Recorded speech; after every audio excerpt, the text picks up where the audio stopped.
1, 0.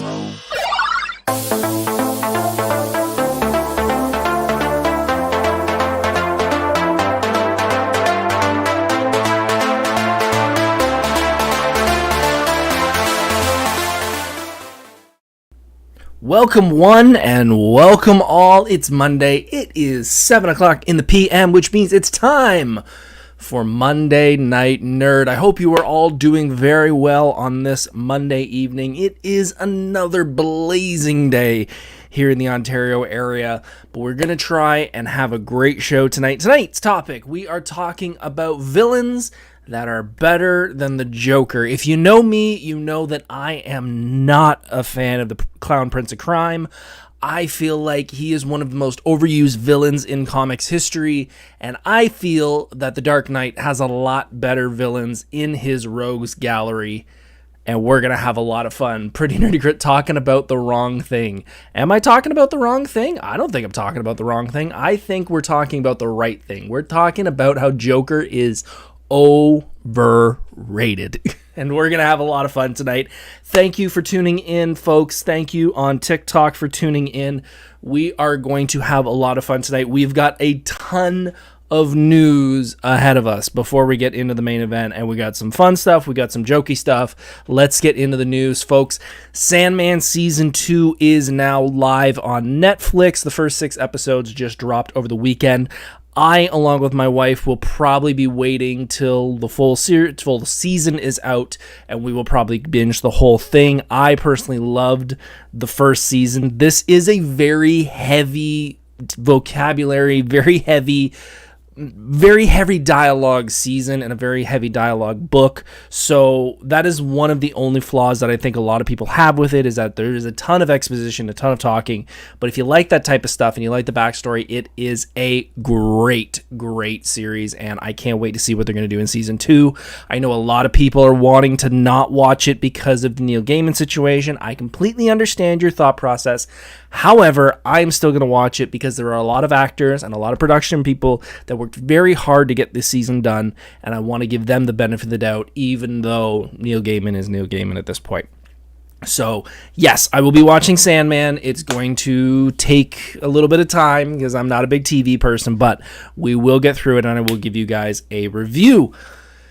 Number 2, let's talk about a little bit of music, folks. It is the end of an era. It is the end of a legacy. Yesterday, in front of thousands and thousands of people, Ozzy Osbourne and the Gentlemen of Black Sabbath played their final show. Their Back to the Beginning show was yesterday, and they had a whole star-studded lineup of performers. Metallica, Guns N' Roses, who else? Pantera was there. Ozzy played with his band, and then they had 4 songs with Black Sabbath. It was a great evening. I've seen so many of the highlights on different social media platforms. I'm glad Ozzy got to give his final goodbye, his final send-off before, unfortunately he's getting to that age, but it was a great show, and I think all the performers did a great job. And yeah, I will try and watch more of it coming into the next couple days. I've been busy the past couple days getting that guy ready. That's how fingers work. That guy ready for Fan Expo. But yeah, I'll definitely be watching some more of it. I did see the Black Sabbath part live, and they sounded good. I mean, I've seen a couple people criticize the performances, and I'm like, come on, folks. Like, it's their goodbye show. Let them enjoy it. Let them have fun. Let them go out and do a couple songs. So, yeah, overall, it was a great show, and I highly recommend if you've ever wanted to see Black Sabbath. It is not their greatest performance. I completely understand it, but it was great to see them say goodbye in a beautiful way live in front of close to their hometown crowd. Crystal, good to see you in chat. Marcy, good to see you too. Andre, I wish you luck for the Sandman part. Yeah, it's going to be a long season. Crystal said, you will never have to fill me in on that lowdown. I know. I know nothing. You should watch it. You should seriously watch season 1. It's very, very good. It is a great book. We had the book, the Sandman book, in high school, and I read bits of it. Again, it's very wordy. It's very dialogue heavy, but it is a good story. The interaction with his sister Death is one of the best storylines I've ever read in comics, and the episode of Death in, I believe it's called The Sound of Her Wings, is like, I've seen it probably 7-8 times. It still makes me cry because it is one of the most beautiful portrayals of death that you could ever imagine. So yeah, I love that episode. I love the whole season, but that episode specifically really gets to me. Ironheart. Let's talk about Ironheart. I've got some friends who are saying they love the season or series at this point. I think Marvel has come out and said that it'll be a one and done. I've seen a lot of criticism online though about a certain line that's in the series. Now I want to tell you all, I have not watched the season. If you have tuned in the last week or the week before, I can't remember, I did say I will not be watching Ironheart. I'm not saying I'm never going to. I will probably not watch it because this is not a series for me. I saw the character in Wakanda. I thought she was cool. She's not written for me. I'm not the age demographic. I'm not the gender. I'm not anything about this character. It's just not for me. It is for another Marvel audience, and that's great. Enjoy it. But I've seen a lot of people complain that there is a line in the season where she says Tony Stark would not be Tony Stark without his billions of dollars, something to that effect. And I've seen a lot of people online criticizing that, saying, she doesn't know who Tony Stark is, and I can't believe Marvel wrote it that way. I want to say something quickly, because I think a lot of people are trying to jump down this series' throat for whatever reason, but I feel like I've noticed in my life, and I noticed in a lot of people's lives that I've talked to, when they're going through times that they're not happy, or they're in situations that they can't find a solution for, there comes a point where you can start looking for problems to justify your feelings. And I feel like some of these properties, and Ironheart being a big one, people are looking for reasons to complain and looking for reasons to not like the series, instead of just saying, this isn't for me, I'm just going to not watch it. And I feel like this is one of them. I feel like people are looking at this line saying Marvel doesn't, they're not taking Tony Stark into effect. They're not believing, they're not remembering what they did and all that. You have to remember that we as the audience know more than the characters. She does not know all of Tony's backstory. She's a dumb kid. And I mean that in a good way. Most kids are dumb because most kids are young and most kids don't have life experiences. If you remember, Tony was dumb and a womanizer and drank and did stupid when he was a kid. So it's kind of a mirror image. It's just not the same because kids of the 90s are not the kids of today. So she's being a smart aleck kid saying he wouldn't know how to be Tony Stark without his billions because she doesn't know his backstory. And she's being a dumb kid who doesn't have all the information. So I feel like people taking this line and criticizing it and saying it's Marvel's fault, they're burying Tony Stark and all that. No, they're not. They're not burying Tony Stark. What they are trying to do probably, and I completely understand them doing this, they don't want to keep bringing Tony Stark up. And I know that's kind of the problem with the show, is that it's going to be Tony as Tony, and Tony's a big influence in this. But if you keep bringing up the original Avengers, people are going to remember how great those Avengers movies are. I've said this multiple times in the past on this show. If you want something to die and you want something to not be relevant in social culture anymore, stop talking about it.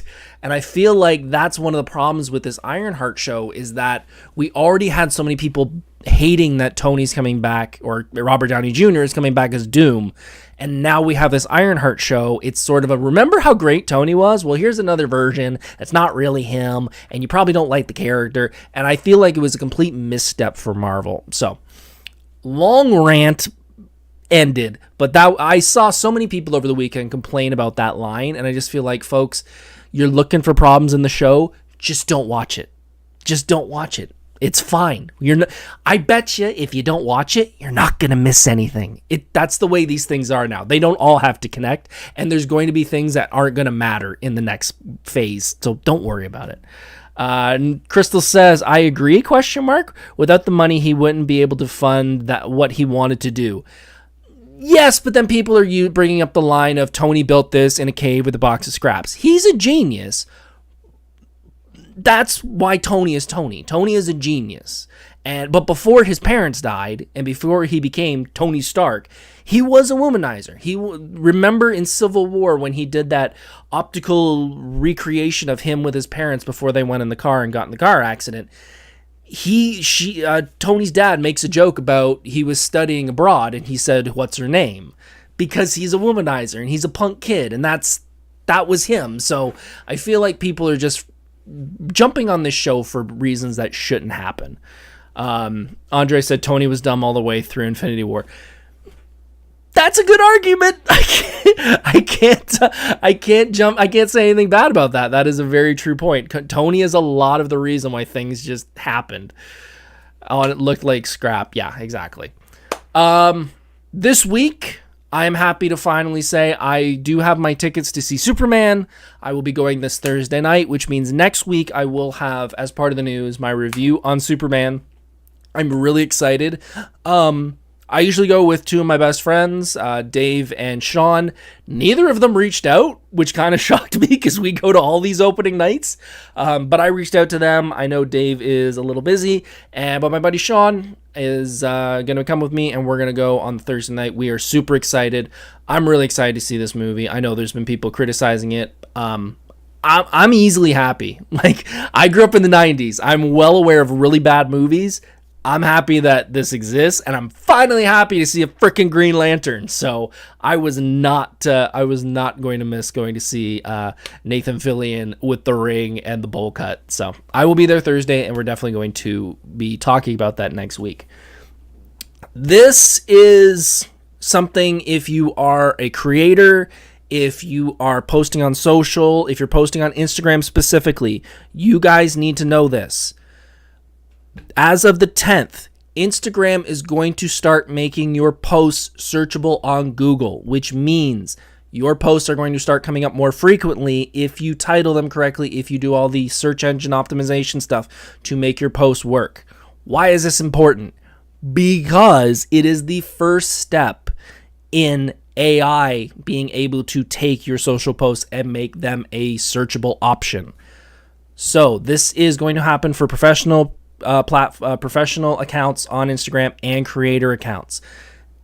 You want to make sure if you're in a private account and you want to be discovered and all that, please don't be a private account. You won't be able to find it. If you go in your account settings and go to viewability, I think, or something like that, or account privacy, it has a tick box. You probably already ticked yes. I think it's an auto tick.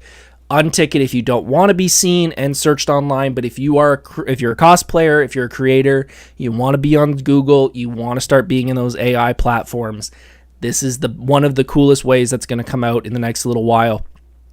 Make sure to use keywords in your descriptions. Make sure that tagging your photos and stuff, if you're doing all your photo stuff on a desktop, start naming your photos properly with those keywords in it, because that is going to help gain you momentum going into the future and getting your stuff on Google properly. So that's a little bit of marketing, but I know there's some cosplayers who watch this and content creators out there who want to be seen and want to be discovered.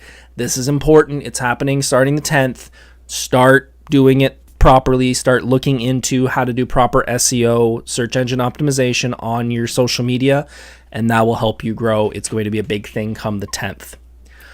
Lastly, I mentioned in my story just before we went live, I have a somewhat embarrassing thing, and I mentioned it on a story about a week ago, a little more than a week ago. My wife and I have swapped books. Now, let me explain. I'm not a reader. I am not a reader. I do audiobooks, but when it comes to reading physical books or digital books or anything like that, I haven't read a book since high school, probably. Like, I don't think I've seriously read a book since high school. I hate reading. I will do audio. Most of them are biographies. I'm not into fiction. I'm really not into nonfiction. Well, except for biographies and stuff like that. Above me, I have 4 books. that are the Resident Evil books that I picked up for dirt cheap and I've just always wanted them. There is a marketing book, and there is the Arnold Schwarzenegger biography that came out a couple just before Christmas, I think. And I have that on audiobook. I just want the physical copy. So my wife made a joke the one day that we should do a book swap. I give her a book. She gives me a book. We take the month and we read. My wife reads all the time. I can almost bet my entire life savings right now my wife is downstairs reading a book. I can almost guarantee it. So she said, which book should I read? And I said, well, she said, you should read this. I said, well, you should read this. I gave her Mick Foley's biography, Have a Nice Day, his first book, because it is one of the best wrestling books out there. And I think she's not a big wrestling fan, but she appreciates it a bit. So I think getting her and Mick Foley's story is a good way to sort of maybe get some, foot in the door a little more. She has given me Court of Thorns and Roses. Now, as I said, she is a reader. She's going up she's going on vacation with some friends for a week. She's bringing the Mick Foley book with her then to read it because I know she'll whip through it quick. I have already started Court of Thorns and Roses. I am 8 chapters in. I am remembering exactly why I don't read. I hate too much description, and I know every book is like that, but man, am I feeling it in this book. I'm going to read it cover to cover. I will not stop, but the amount of extra things that I hate in this book, of descriptions of things that don't matter in the end, world building and stuff like that, bores the daylights out of me. So over the next little while, I will give you guys some updates. I'll give you an update next week after I pass chapter 10, because I think my wife said there's 40 some odd chapters. So every 10 chapters, I will do an update on the show about how I feel about the book. We're at chapter 8 now. I'll probably get 2 more done tonight, maybe one tonight, one tomorrow. But yeah, I'm reading my first book in like 20 years. So it's interesting. It's very interesting. But yeah, of all the books, she's like, you should read this one, and then you should read the second one and the third one. I'm like, no, let's get through book 1. We're probably not going to touch the rest.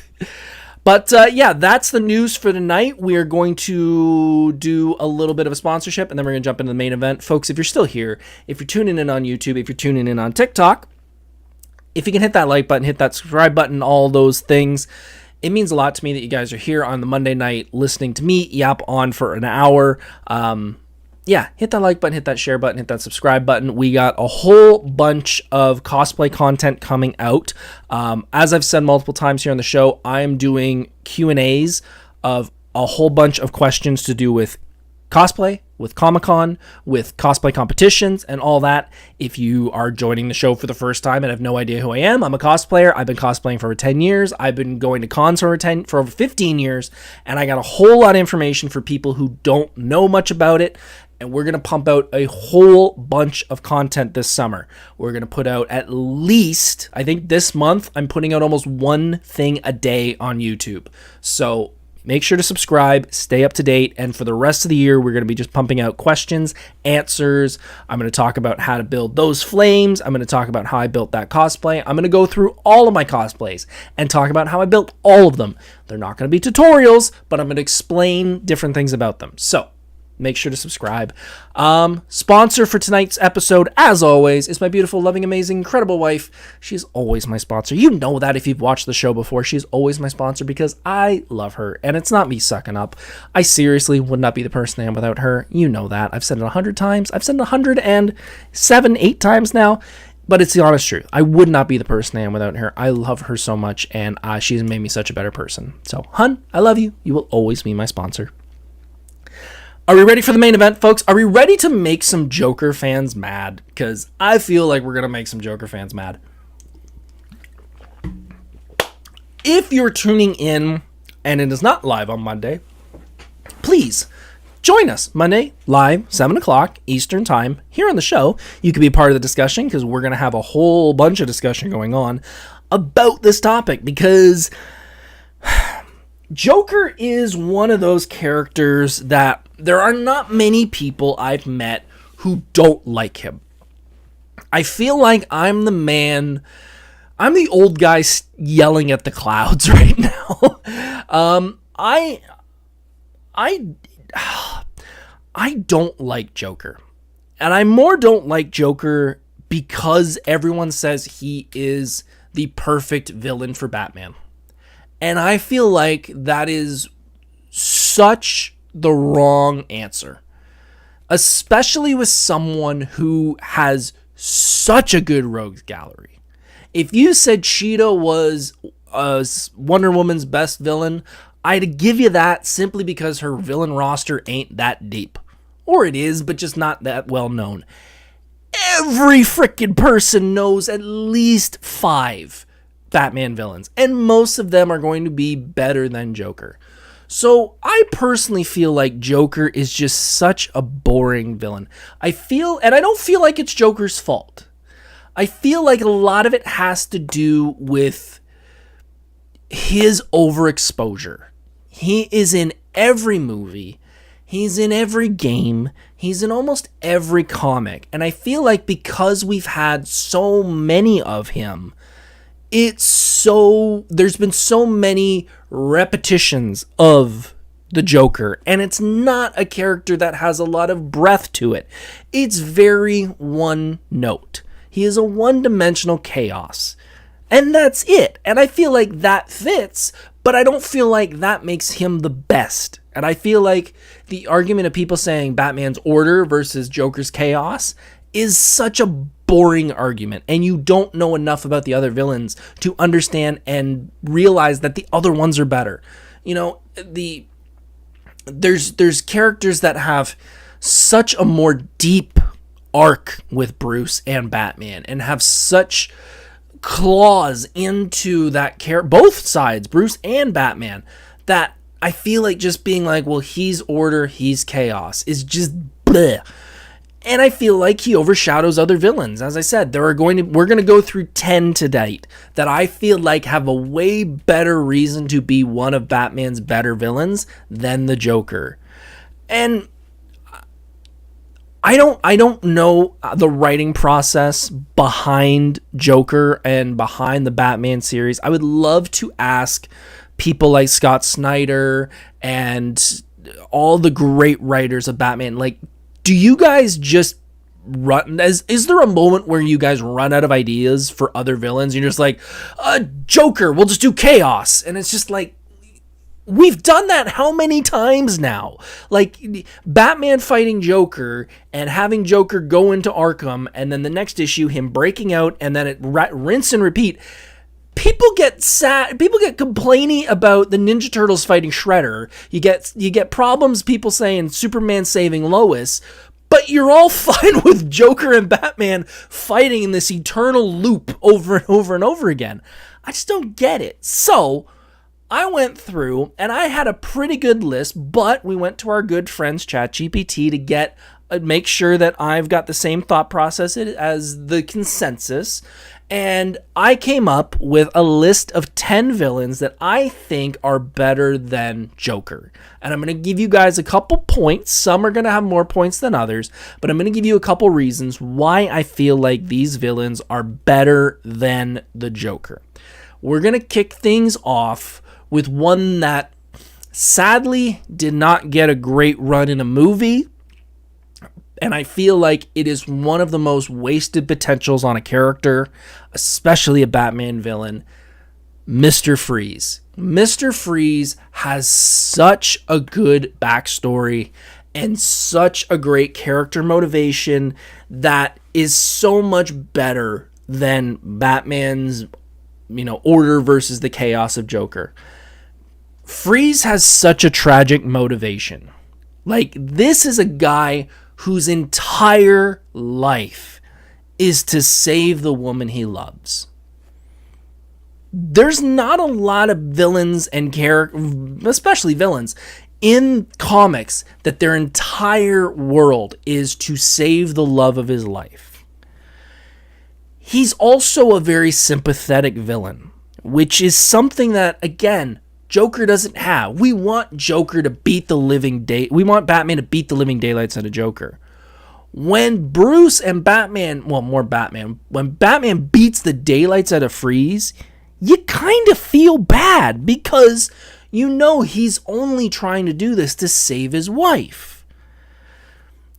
This is another thing that the freezing technology of Mr. Freeze is used with other superheroes as well. We've got Captain Cold with the Flash, and this was really shown, the intelligence of Mr. Freeze was shown a lot in the Arkham games, where when you fought Mr. Freeze, I believe it was in Arkham City, where every time you were hidden and you attacked Freeze, he took that away from you.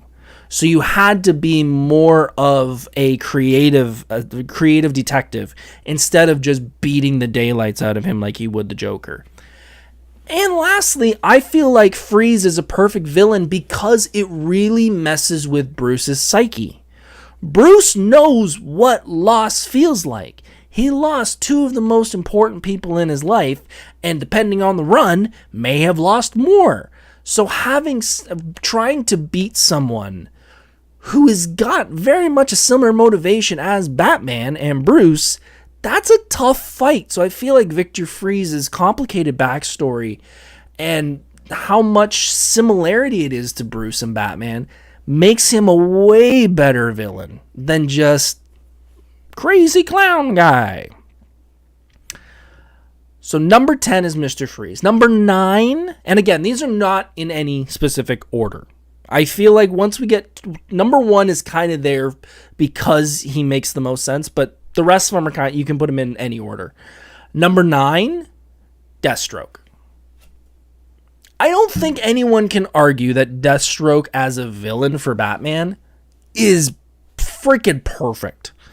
Like, when you see Batman and you think of how good of a fighter he is when it comes to hand-to-hand combat, there's not many villains who can compete with him in that and at times do better than Wilson.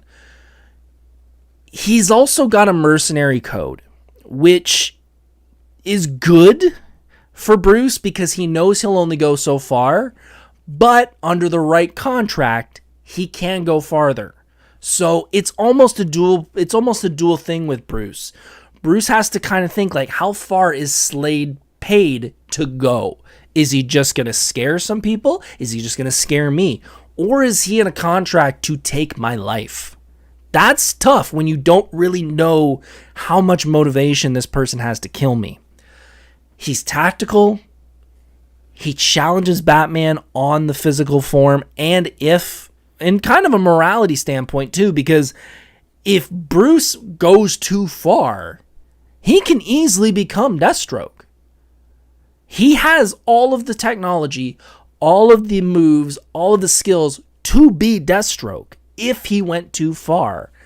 And I feel like with the professionalism of Deathstroke being that hired assassin, it's kind of personal for Bruce, but it's also professional. And I think that's a nice dynamic of, again, this person isn't doing it sometimes just to kill Batman or to injure Bruce or injure somebody in the Bat family.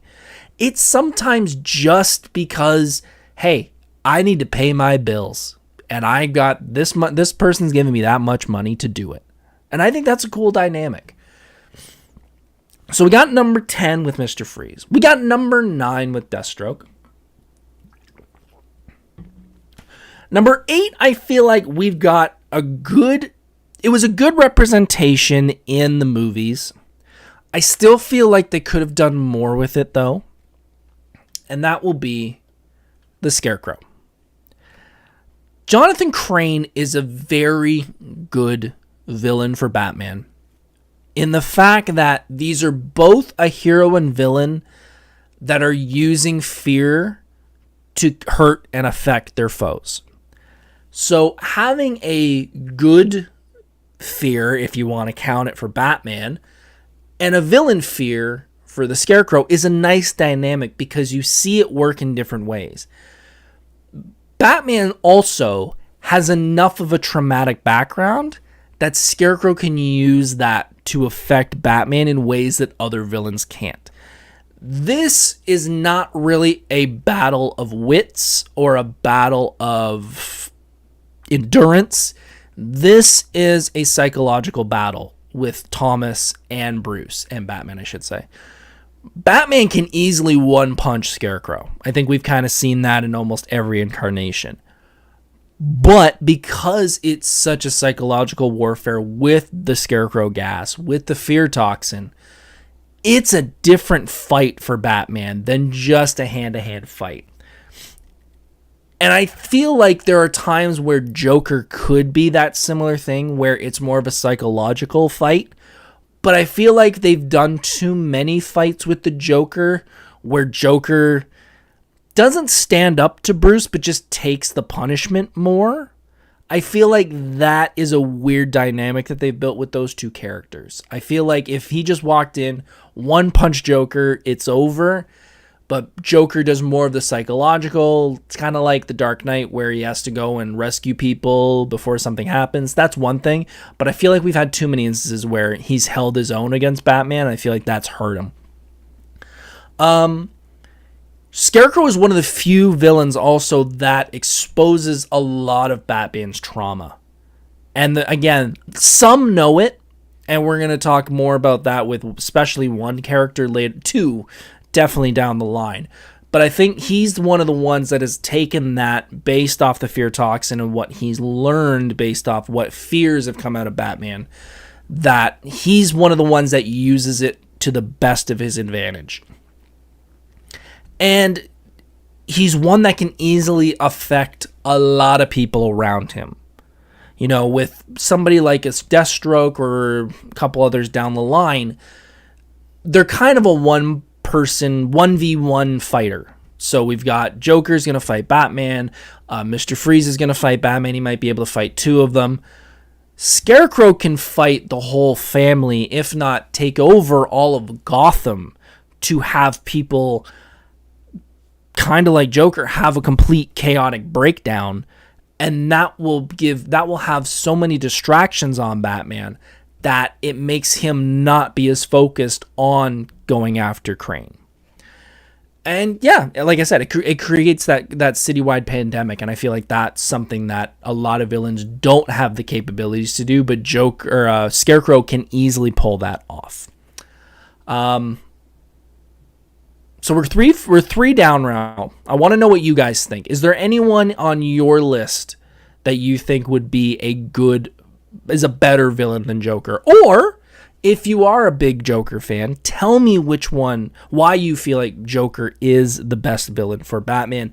And for you folks in TikTok, if you guys want to join the conversation, hop over to YouTube, Myers Corp Cosplay, hop in the chat and tell me what you think, because I want to know what you guys think, because I don't want to go off this if all of you were like, oh, Joker's the best.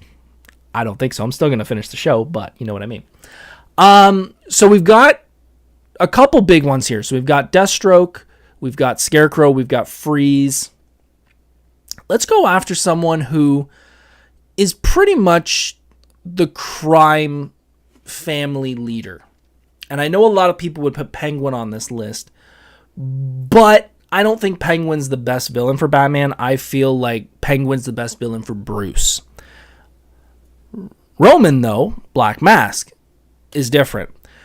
Black Mask is basically the Gotham Kingpin. He hasn't been in a whole ton of properties.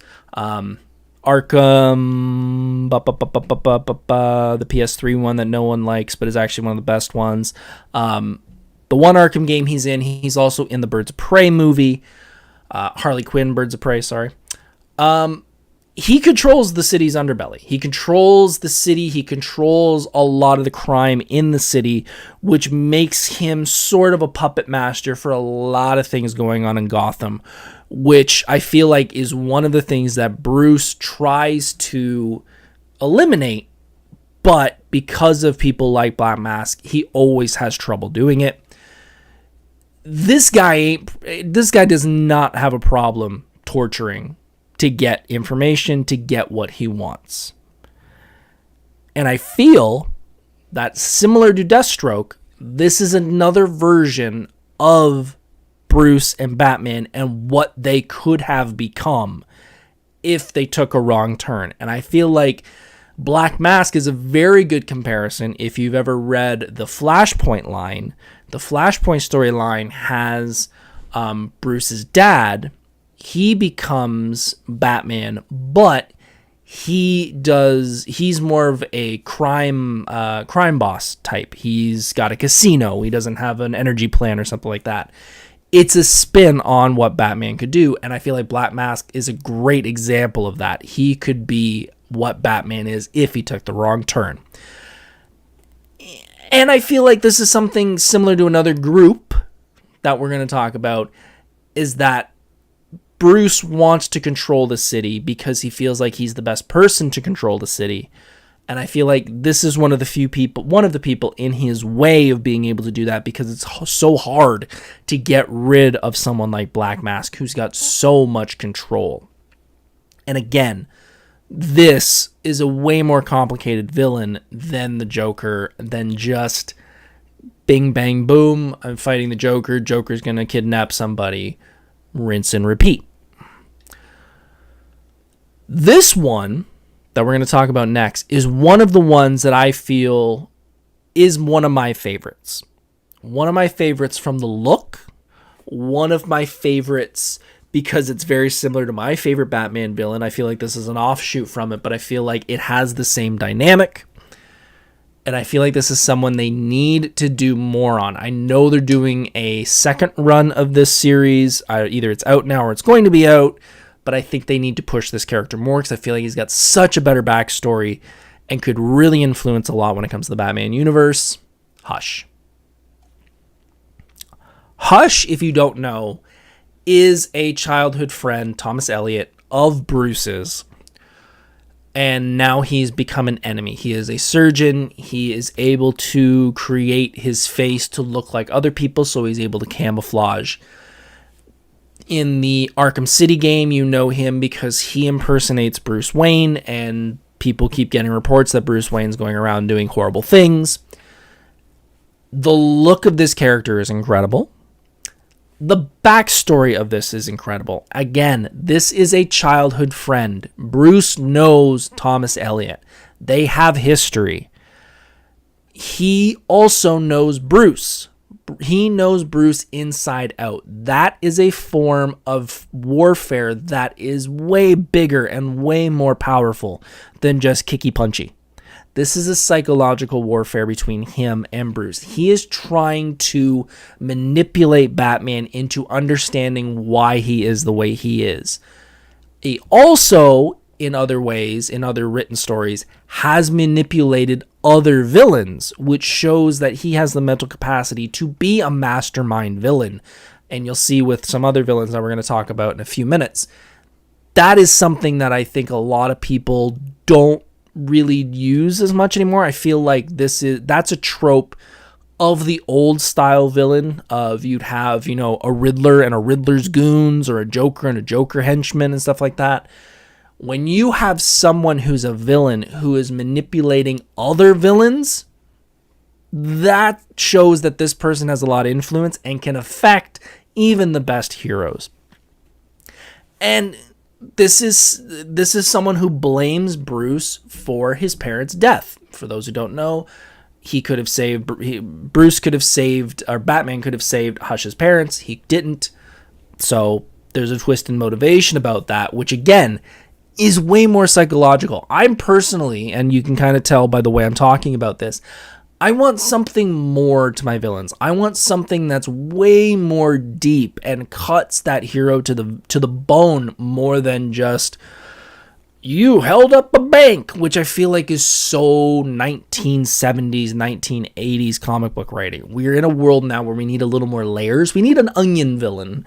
And I feel like this is someone who is, again, way more psychological to Bruce and can get into Batman's head more than just, I kidnapped a Robin, bang. Like, yeah, you did it once. And I feel like that's, after you do it once, it doesn't really mean anything, to me personally. And now we're going to talk not just about one villain, but we're going to talk about a group of villains that was introduced in the New 52 line. I don't think it was introduced before that. I believe their first incarnation was the New 52 line in the Scott Snyder run, which I totally admit, I slept on this. I have issue 1 and I have issue 2, and then I slept on it and was like, I don't care about this series anymore. Man, did I make a mistake, because reading it later, I should have read this when it came out. And that is the Court of Owls. This is a dope group. And I know they wrote because owls, bats, I get that part. But this is a series of this is a villain group that has been around in the Gotham universe forever. For those who don't know, this is a secret society that has lived in Gotham for decades and decades and decades, that I believe Thomas Wayne knew about, but didn't tell anybody about. This is sort of the family that is changing Gotham and is influencing Gotham and what happens to it. This is the hidden rulers, I believe, is what they're called in the book. This is something that I think impacts Bruce's morality to a core, because he believes so much in what his mother and father did. His mother and father had their great, trying to make Gotham a better city and trying to do everything with their funds, but realizing now that the Court of Owls have always been in control of Gotham, no matter what the Waynes did. And that hurts Bruce's legacy, and that hurts what your motivation is. If you're Bruce Wayne and you're sitting there going, my father and my mother and my relatives before that have done so much for this city, but then to meet a group and them say, no, Bruce, we've always been in control. Your father has thought that he had some control, but we never let go of that control and given it to him. That's a lot to take in when your entire motivation is avenging your parents' death. Even just the idea, having them in the white mask is cool, but having the Talon come after people is such a dope. I personally think that's one of the most underrated characters in modern Batman, and they have done a whole bunch of different villains in the past couple decades, but I feel like the Talon and the Court is something they should have done more with. I know they did it in the Gotham game. The Gotham game sucked, though. Sorry. Overall, I just think this is something that hurts Batman to the core. And again, I know Joker has done things like, I'm going to take out a Robin, or I'm going to take out an Alfred and stuff like that. This is a core hurt to Batman and Bruce. No matter what, if Batman beats Joker, Joker goes in Arkham, he's good. Even for 2 hours, he's in Arkham, Batman takes a breath. With the Court, even if he beats one of them, even if he beats Talon, he knows when he goes to bed at night, they were always in charge, and everything his father stood for was a lie. That hurts if you're Bruce. So we've gone through 10 to 5. Now we're going to jump into 4, and I'm going to try not to be biased about this because everyone who knows me knows that I have one favorite Batman villain, and I feel like this should be number 1, but I don't want to put it as number 1 because I feel like there are 3 others that are better, but I personally love this one. It is one that I feel like has been wasted, is the perfect word, in both movie appearances. Especially, this is one of the reasons why I hate The Dark Knight, and everyone who knows me knows that I will defend my hate for that movie, because this is one of the characters that was absolutely dropped so hard, and that's Two-Face.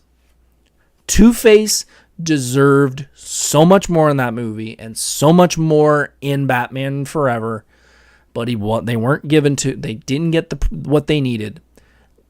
This is Bruce's best friend as an adult. This is someone who walked the morality legal line with Bruce, and in a moment where Harvey Dent needed Batman to save him.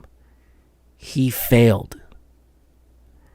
It's one of the few times Bruce and Batman couldn't save someone. And that it wasn't just a random person on the street, that it wasn't Commissioner Gordon, which would have hurt, his best friend at the time.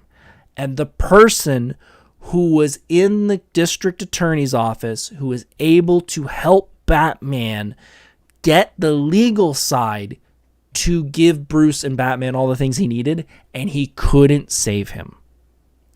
That I love the way they wrote that character, and I feel like it is such a deep cut to Bruce and a deep cut to Batman.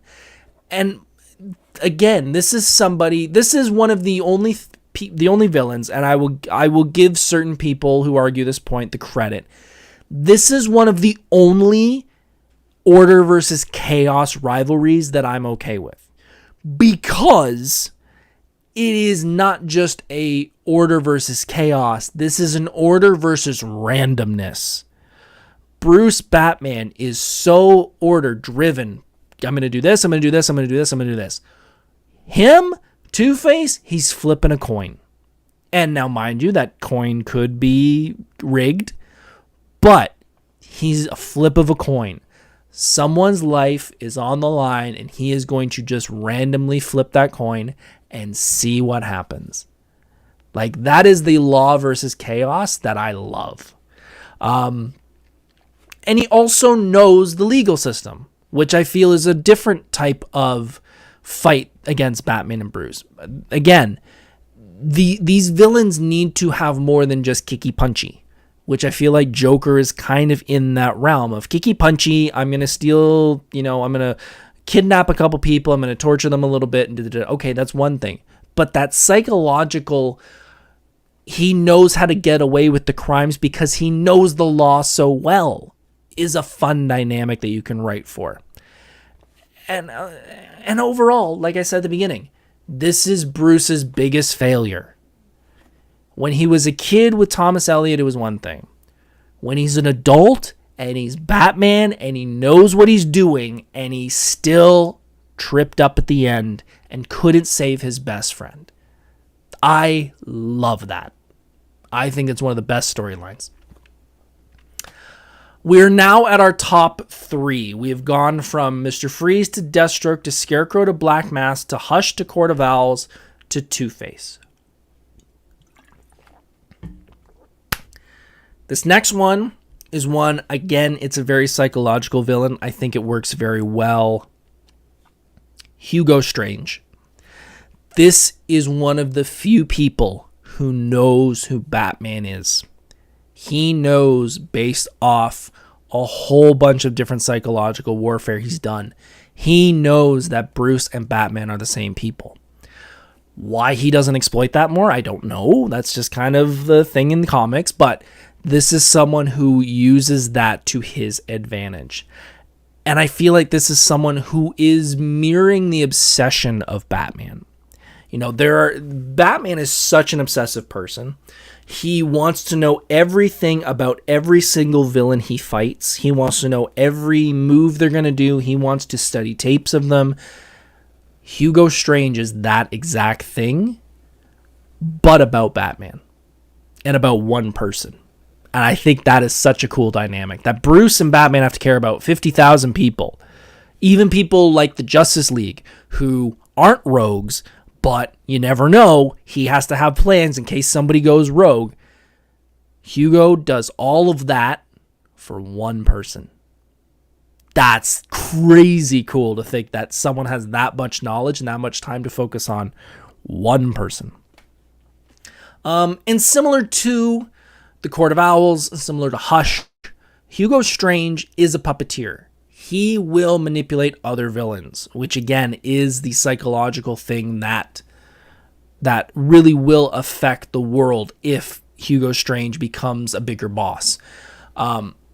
He does, and similar to Scarecrow, he doesn't need the physical form. He is a one-punch villain, but his psychological manifestation, the psychological warfare he's putting in on Bruce and Batman will outdo any physical combat that Bruce has.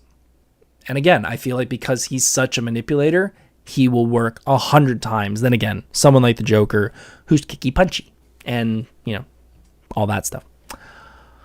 We're down to our final two. This next one, we're going to go quickly through it because he has one thing. And I'm sorry. It's so easy and it doesn't need much explaining. Bane. Bane is a better villain than Joker because of one reason. He broke the bat in Nightfall, and every time Bruce and Batman fight Bane, he's fighting a freight train. And I don't care what psychological manipulation you try to do. I don't care what gadgets you got. When the freight train hits you, the freight train hits you. There ain't much Batman and Bruce can do when the entire time it's a reverse one hit could take out Batman. I don't feel like there's much, knowing Batman can take out villains with one punch and having the reverse, that's terrifying. And I feel like there's not many villains that make Batman as scared to fight as Bane, because he can have all the tech he needs, but getting punched in the face is still getting punched in the face, no matter what armor you're wearing. You could probably take out that Superman suit that he wears in Batman Superman. So we've gone through 9. We've gone through Mr. Freeze, Deathstroke, Scarecrow, Black Mask, Hush, Court of Owls, Two-Face, Hugo Strange, Bane. We got one left. And it is a villain that it's Batman's Moriarty. You've got the best detective in the world.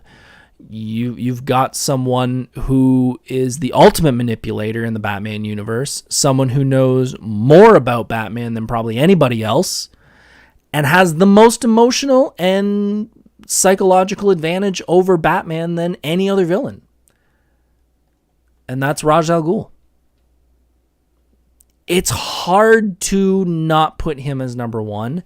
And I feel like out of, again, all the villains we've talked about tonight, and including Joker,